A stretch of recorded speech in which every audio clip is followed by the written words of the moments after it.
The story of the Knights Templar begins with a strange number. 9. Not 9,000 soldiers, not 9 noble houses, just 9 knights. In the year 1119, barely 2 decades after the Christian armies of the First Crusade captured the city of Jerusalem, a small group of French knights formed a brotherhood. Their leader was Hugues de Payens. Their mission sounded simple: protect Christian pilgrims traveling to the Holy Land. But that mission existed because the roads of the Crusader states were extremely dangerous. Bandits, raiders, and leftover war bands attacked travelers constantly. The route between Jaffa and Jerusalem, about 60 kilometers, was one of the most dangerous pilgrimage routes in the medieval world. Pilgrims walked it unarmed, often carrying money, often unfamiliar with the terrain. They were easy targets. So 9 knights made a vow. They would live like monks, but fight like soldiers. The king of Jerusalem at the time, Baldwin II of Jerusalem, gave them a place to live. It was inside the royal palace complex on Temple Mount. Medieval Europeans believed this was the location of the ancient Temple of Solomon. That belief gave the order its name, the Poor Fellow Soldiers of Christ and of the Temple of Solomon. History remembers them simply as the Knights Templar. For almost 10 years they remained obscure. They had low money, few recruits, and almost no political power. Everything changed in 1129. That year, the Catholic Church formally recognized the order during the Council of Troyes. A powerful church leader, Bernard of Clairvaux, wrote a famous defense of the Knights. His argument was radical. He claimed that killing in battle could be morally acceptable if it protected Christian pilgrims and holy lands. This concept helped transform the Templars into something completely new, a warrior order, half monk, half soldier, and fully devoted to the church. Across Europe, nobles began donating money, land, and equipment to support them. Within decades, the order exploded in size. Templar houses appeared across France, England, Spain, and Portugal. But the Templars were not only fighters, they became something far more unusual: bankers. Traveling to Jerusalem was expensive and dangerous. Pilgrims risked robbery if they carried gold. The Templars solved this problem with a new system. A traveler could deposit money in a Templar house in Europe. In return, they received a coded document. When they arrived in Jerusalem, they could withdraw the same amount from a different Templar outpost. It was essentially a medieval letter of credit. This system created one of the earliest international financial networks in Europe.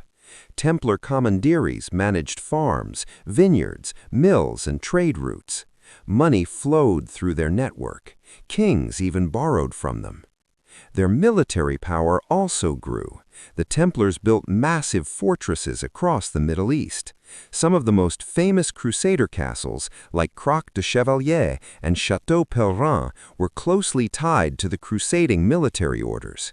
These castles were engineering masterpieces: stone walls several meters thick, defensive towers with overlapping fields of fire, concentric layers of defense that forced attackers through deadly choke points. Templar knights themselves were elite cavalry. Each knight typically rode multiple war horses and traveled with squires and support staff. Their armor included chainmail, helmets, shields, and swords designed for heavy cavalry charges. Their white cloaks with the red cross became one of the most recognizable symbols of the Crusades. But their success carried a price. The more powerful they became, the more suspicious some rulers grew. The order answered directly to the Pope, not to kings. This meant Templar lands were often exempt from local taxes and laws. That independence made them politically dangerous. By the late 1200s, the Crusader states were also collapsing. Muslim armies gradually pushed Christian forces out of the region. The final major stronghold fell in 1291, the city of Acre. The fall of Acre ended almost 2 centuries of Crusader rule in the Holy Land. Without a Crusader kingdom to defend, the Templars faced a new problem. What was their purpose now? They moved their headquarters to the island of Cyprus and considered new crusading plans. But politics in Europe had already begun turning against them. One ruler in particular saw an opportunity, the King of France, Philip IV of France. Philip owed enormous debts to the Templars, and he needed money, lots of it. Instead of repaying those debts, he made a different decision. He would destroy the order. On Friday, October 13, 1307, Philip launched a coordinated crackdown.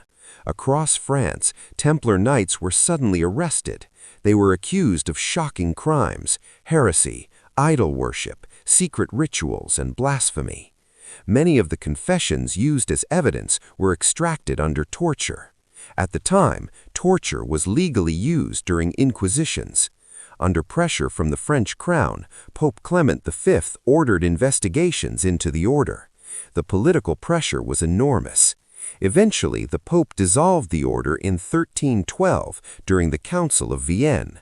Templar lands were transferred mostly to the Knights Hospitaller, another crusading military order. The final chapter came 2 years later. In 1314, the last Grand Master of the Templars, Jacques de Molay, was executed in Paris. He was burned at the stake on an island in the Seine River. Witnesses claimed that before dying, Molay declared his innocence and summoned both the king and the pope to face God's judgment. Within a year, both men were dead. That moment helped fuel centuries of legend. After the order's destruction, rumors spread everywhere. Some believed the Templars had hidden massive treasure. Others claimed they had discovered ancient secrets beneath the Temple Mount. Stories connected them to the Holy Grail, lost relics, and secret societies. Most historians today find little evidence for those legends, but the myths persist, because the rise and fall of the Knights Templar is already dramatic enough without them. In less than 100 years, 9 knights became one of the most powerful organizations in medieval Europe. They built castles, created international banking systems, fought in some of the most brutal wars of the Middle Ages, and ultimately collapsed under the weight of politics, wealth, and suspicion. Today, their symbols still appear in films, books, and conspiracy theories, but the real story is even more fascinating. The Knights Templar were not mystical guardians of secret knowledge. They were something far more important, a revolutionary medieval institution that combined religion, finance, and military power into a single global network. And that combination made them powerful enough to change history, but dangerous enough that kings feared them. And when kings grow afraid, even the most powerful orders can disappear, almost overnight. The fall of the Knights Templar did not end their story. In many ways, it only made the story stranger. When the order was dissolved in 1312, thousands of Templar properties across Europe suddenly had no clear future. Farms, castles, churches, and banking houses that had been part of one of the most powerful networks in medieval Europe now sat in legal limbo. A lesser-known fact, historians estimate the Templars controlled over 9,000 estates and commanderies across Europe at their peak. Most of these properties were officially transferred to the Knights Hospitaller, another crusading military order that had originally focused on hospitals and care for pilgrims. But the transfer was slow and messy. Local kings and nobles often seized Templar lands for themselves before the Hospitallers could claim them. A lesser-known fact, in England, the Crown temporarily confiscated Templar property before redistributing it years later. Not every country treated the Templars the same way. In Portugal, for example, the knights were not executed or tortured on the same scale seen in France. Instead, the Portuguese king, Denis of Portugal, reorganized them into a new organization known as the Order of Christ. This decision would have long-term consequences. A lesser-known fact, the Order of Christ later helped sponsor Portuguese exploration during the Age of Discovery, including voyages supported by Prince Henry the Navigator. That connection meant the legacy of the Templars quietly continued into the era of global exploration. But in France, where the crackdown began, the destruction of the order was nearly complete. The arrests on Friday, the 13th of October, 1307, became one of the most famous dates in medieval history. Some historians even connect this event to the modern superstition surrounding Friday the 13th. A lesser-known fact, while the superstition likely has multiple origins, the mass arrest of the Templars remains one of the most frequently cited historical connections. At the center of the trials were accusations that shocked medieval society. Templars were accused of denying Christ, worshiping idols, and performing strange initiation ceremonies. One alleged object of worship was called Baphomet, though historical descriptions vary widely. A lesser-known fact, surviving trial documents show confessions describing Baphomet were inconsistent and often contradictory.